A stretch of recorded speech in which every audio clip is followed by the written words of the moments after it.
கார்த்திகை தீபம் சரியில்லை. இன்னைக்கு என்ன நடக்குதுன்னு பார்க்கலாம் வாங்க, வீடியோக்குள்ள போகலாம். கான்ஸ்டபிள் கீதாவை கூட்டிகிட்டு போய் வேண்டிய ஐட்டங்களெல்லாம் வாங்கி கொடுக்குறாங்க. அப்பாடா, fried rice, chicken fry, parotta, அது இதுன்னு வேண்டியதெல்லாம் வாங்கி சாப்பிட்டுட்டு இருக்கிறாங்க. இதையெல்லாம் பார்த்துட்டு கான்ஸ்டபிள் நினைக்கிறாங்க, அடே அப்பா என்னது இந்த தீனி திங்கிறாளே, நம்ம பர்ஸே காலி ஆகிடும் போல இருக்கேன்னு பார்த்துட்டு இருக்காங்க. சார் நீங்கள் சாப்பிடலையான்னு கேட்குறாங்க. வேண்டாம் தாயி, நீ சாப்பிட்றத பார்த்தாவே எனக்கு சாப்பிட்ட மாதிரி வயிறு நிறைஞ்சு போச்சுங்கிறாங்க.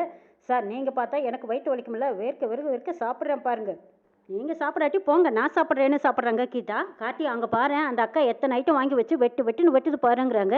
ஏய் முருகா, என்னது கெட்ட பழக்கம், நீ உன்னோட பிளேட்டை பார்த்து சாப்பிடு, அடுத்தவங்க பிளேட்லையெல்லாம் இப்படி பார்க்கக்கூடாதுங்கிறாங்க. சரி கார்த்தின்ட்டு சாப்பிட்றாரு அந்த குட்டி பையன். கொஞ்சம் சீக்கிரமாக சாப்பிடு, எனக்கு லேட் ஆகுதுங்கிறாங்க கார்த்தி.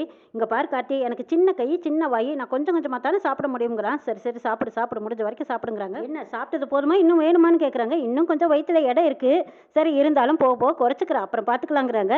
அடே அப்பா, இது என்ன வயிறா இல்லை டயரான்னு கேட்குறாங்க கான்ஸ்டபிள். போங்க சார், கண்ணு வைக்காதீங்கிறாங்க கீதா.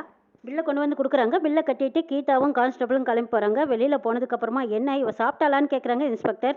சார் இன்னும் கொஞ்சம் நேரம் விட்டுருந்தீங்கன்னா கடையவே காலி பண்ணியிருப்பாங்கிறாங்க. தேனி பண்டாரம் சீக்கிரமாக காரில் ஏறுங்கிறாங்க. கீதா கான்ஸ்டபிள் எல்லாரும் கார் ஏறி போகிறாங்க. இந்த பக்கமாக கார்த்தியும் குட்டி பையன் முருகனும் கிளம்பி வராங்க. அவங்க வீட்டுக்கு எப்படி போகணும்னு அட்ரஸ் கேட்குறாங்க. நேராக போய் லெஃப்ட்டில் திருப்புங்கிறாங்க. சரின்ட்டு கூட்டிகிட்டு போகிறாங்க. முருகனோட அப்பாவும் அம்மாவும் ஈஸ்வரன் ஈஸ்வரி வேஷம் போட்டிருக்காங்க. அவங்க இறங்குனதுக்கு அப்புறமா பார்க்குறாங்க. ஏய் முருகன் உங்க கூட தானே இருந்தாங்கிறாங்க. இல்லைங்க, உங்களோட தானே வண்டியில் இருந்தால் நான் பார்த்தேங்கிறாங்க. இல்லையே, எப்பவும் உங்க கூட தானே இருப்பானே, ஒருத்தருக்கு கேட்டுக்கிறாங்க. அதுக்கப்புறம் நான் அவனை பார்க்கவே இல்லையேன்னு அவங்க அம்மா சொல்றாங்க. ஆமா, நானும் அப்பதான் பார்த்தேன். அதுக்கப்புறம் அவனை நான் பார்க்கவே இல்லையே, வண்டியில ஏறிட்டானான்னு நான் நினைச்சேனே, ஒருவேளை அட்ரஸ் தெரியாம எங்காவது போயிட்டானா அப்படின்னு ஒருத்தர் பேசிக்கிறாங்க. கமலா நல்லா தெரியுமா, அம்மன் கோயில தான் இருந்தானாங்கிறாங்க. ஆமாங்க, அவன் சாப்பிடும்போது இருந்தான், அதுக்கப்புறம் நான் பார்க்கவே இல்லையே. ஐயோ சின்ன பையனாச்சே, எங்க போனேன் என்ன பண்றான்னு தெரியலையேங்க அப்படிங்கிறாங்க. அவன் சின்ன பையன் இருக்கானா இல்லையான்னு பார்க்க மாட்டேங்கிறாங்க. ஐயோ அவன் வண்டியில ஏறிட்டு தான் நான் நினைச்சிட்டேனேங்கிறாங்க. பொறுப்பு இல்லாம பதில் சொல்றேன்னு திட்டுறாங்க. இப்ப எப்படி அவனை கண்டுபிடிக்கிறதுன்னு கேட்கறாங்க. அதே கோயில தான் நம்ம போய் தேடி ஆகணுங்கிறாங்க ஈஸ்வரன் வேஷம் போட்டவங்க. அம்மா பரமேஸ்வரி, எங்க குழந்தை எங்களுக்கு கிடைச்சிட்டா உன் கோயிலில் வந்து மனுஷோறு சாப்பிட்றேன்னு வேண்டிக்கிறாங்க. கரெக்டாக ஆறு அடிச்சுக்கிட்டு கார்த்தி தான் கூட்டிட்டு வராங்க. அம்மானு ஓடி வரா முருகன். டே எங்கடா போனேன், உனக்கு காணாம அம்மா எப்படி தவிச்சு போயிட்டே தெரியுமாங்கிறாங்க. டே கோயிலில் சாப்பிடும்போது கூடத்தானே இருந்தேன், அதுக்கப்புறம் எங்கே போனேன்னு கேட்குறாங்க அவங்க அப்பா. அப்பா அம்மா, நான் அங்கே தான் கார்த்திகிட்ட பேசிட்டு இருந்தேன், நீங்கள் தான் என்னை விட்டுட்டு வந்துட்டீங்கிறாங்க. கார்த்தியை ரொம்ப நல்லவர், கடை கூட்டிட்டு போய் எனக்கு தோசையெல்லாம் வாங்கி கொடுத்து என்னை இப்போ வீட்டுக்கு கூட்டிட்டு வந்திருக்காருன்னு சொல்கிறாங்க முருகன்.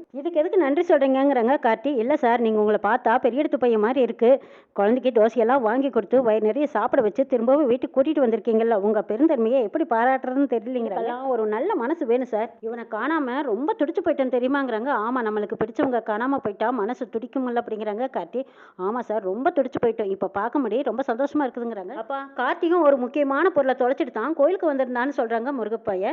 அப்படியா சார், அது உங்களுக்கு கூடிய சீக்கிரம் கிடைச்சிட்டு பாருங்கன்னு சொல்றாங்க அவங்க அப்பா. சீக்கிரமா அந்த பொருள் உங்களுக்கு வந்து சேர்ந்துடும், நாங்க கும்பிடுற அங்காள பரமேஸ்வரி உங்களுக்கு துணையா இருப்பான்னு சொன்னதும் நன்றி சொல்லிட்டு கார்த்தி அங்கிருந்து கிளம்புறாங்க. கீதாவை போலீஸ் ஜீப்ல கூட்டிட்டு வருவாங்க. கூட்டிட்டு வரும்போது நல்ல ஜாலியா பாட்டு பாடிட்டு வராங்க. என்னம்மா தமிழ் பாட்டெல்லாம் பாடுறேன்னு கேட்குறாங்க. ஆமாம் சார், எனக்கு எல்லா லாங்குவேஜும் தெரியும், மட்டும் நல்லா சாப்பிட்டு ஜாலியாக இருக்க, சாக போகிறாங்கிற கவலை உனக்கு கொஞ்சம் கூட இல்லையான்னு கேட்குறாங்க. சாக போகிறேன்னு கவலைப்பட்டா மட்டும் நீங்கள் விட்டுருவா போகிறீங்க, அடுத்த நிமிஷம் உயிர் போகிறத நினைக்கிறத விட இந்த நிமிஷம் உயிரோடு இருக்கிறேன்னு சந்தோஷப்பட்டுக்க வேண்டியதானுங்கிறாங்க கீதா. சாவறதை பற்றி தத்துவமெல்லாம் பேசுறியே, ஒரு சாக போகிறமேன்னு உனக்கு கொஞ்சம் கூட கவலையே இல்லையான்னு கேட்குறாங்க. எதுக்கு கவலை பண்ணும் சார், இந்த பூமியில் யாருமே நிரந்தரமாக இருக்க போகிறதில்ல, இன்னைக்கு நான் செத்தா நாளைக்கு நீங்கள் சாக போகிறீங்க, சாவை பற்றி நினைக்காம சந்தோஷமாக வாழ்ந்துட்டு போயிடணும். நீ சாவறியோ இல்லையோ, ஆனால் சாவை பற்றி பேசி எங்களை சாவடிச்சிடுவே போல இருக்கு, நீ சந்தோஷமாக பாடு, தமிழ் பாட்டு என்ன எல்லா மொழியிலையும் நீ பாடு. இதை பேசிக்கிட்டே அப்படியே வாந்தி எடுக்க ஆரம்பிச்சிட்டாங்க. ஐயோ என்ன சார், வண்டியை நிறுத்துங்க, இங்கே பாருங்க வாந்தி எடுக்கிறா, ஹோட்டலில் என்ன கொஞ்சத்தை சாப்பாடாக சாப்பிட்டா, இன்னும் கொஞ்சம் நேரம் இருந்திருந்தா ஹோட்டலே காலி பண்ணியிருப்பாங்கிறாங்க. ஐயோ வண்டியை ஓரமாக நிறுத்தியா, இல்லைன்னா ஜீப்பை நார் அடிச்சிடுவாங்கிறாங்க இன்ஸ்பெக்டர். இதாவே கீழே இறக்கி விடுறாங்க. இறங்கி வந்ததுக்கப்புறமா ஓய்னு வாந்தி எடுத்துட்டு இருக்கிறாங்க. சார் கழட்டி விடுங்க சார் அப்படின்னு கைவிலங்க கழட்டி விட சொல்கிறாங்க. கான்ஸ்டபிளும் கழட்டி விட்டுட்டு யதார்த்தமாக நின்றுட்டு இருக்கிற நேரம் பார்த்து கீட்டா அந்த கான்ஸ்டபிளை தள்ளி விட்டுட்டு ஒட்டமா ஓடுறாங்க. 3 பேர்த்துக்கும் நல்லா தண்ணி கட்டிட்டாங்க. கார்த்தி ஒரு பக்கம் கார்ல வந்துட்டு இருக்கும்போது தீபாவை பத்தி நினைச்சிட்டே வராங்க. இந்த பக்கமா கீட்டா ஓட்டம் பிடிக்கிறாங்க. பின்னாடியே நில்லுன்னுக்கிட்டு கான்ஸ்டபிள் இன்ஸ்பெக்டர் எல்லாரும் ஓடி வராங்க. ஒரு இடத்துல மரத்துல முட்டி மோதிக்கிறாங்க. ஏய் நில்லுங்கிறாங்க. அடிபட்டும் கூட போலீஸ் கண்ணில் மண்ணை தூவி விட்டுட்டு தீபா வேற ஒரு வழியில் ஓடி வந்துடுறாங்க.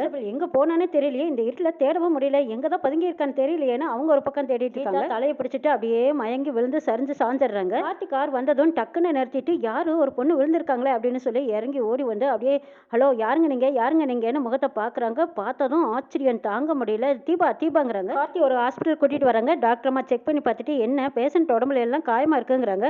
மயங்கி விழுந்து கிடந்தாங்க, அதான் நான் தூக்கிட்டு வந்தேங்கிறாங்க. சரி அவங்களுக்கு நீங்க யாரு என்ன ஆகணும்னு கேட்குறாங்க. நான் தான் அவங்களோட ஹஸ்பண்ட், அவங்க என்னோட ஒய்ஃபுங்கிறாங்க கார்த்தி. ஓ அப்படியா, சிஸ்டர் நம்ம வழக்கமாக கொடுக்குற ஃபார்ம் அவங்க கிட்ட கொடுத்து கையெழுத்து வாங்கிக்கோங்கன்னு டாக்டர் அம்மா சொல்கிறாங்க. சார் நீங்கள் கொஞ்சம் வெளியில் இருங்க, நாங்கள் ட்ரீட்மெண்ட் கொடுத்துட்டு உங்களை கூப்பிட்றோங்கிறாங்க. கார்த்தி வெளியில் போய் நிற்கிறாங்க. கார்த்திகிட்ட கையெழுத்து வாங்கிக்கிறாங்க. சிஸ்டர் கார்த்திகிட்ட கையெழுத்து வாங்கினா ஃபார்ம் எடுத்துகிட்டு வந்துருங்கன்னு சொல்லிட்டு வெளியில் வராங்க. வெளியில் வந்து கார்த்திகிட்ட நாங்கள் அவங்களுக்கு வழி இல்லாமல் இருக்க ஊசியெல்லாம் போட்டிருக்கோம், பார்த்துக்கோங்கன்னு சொல்லிட்டு போகிறாங்க. கார்த்தியும் ரூமுக்குள்ளே வராங்க. தீபான்னு நினச்சிட்டு பார்த்துட்டு இருக்காங்க. கீதா அப்படியே மயக்க நிலையில் இருக்காங்க. முடிச்சதுக்கப்புறமா என்ன நடக்க போகுதுங்கிறதையும் நாளை எபிசோடில் பார்க்கலாம்.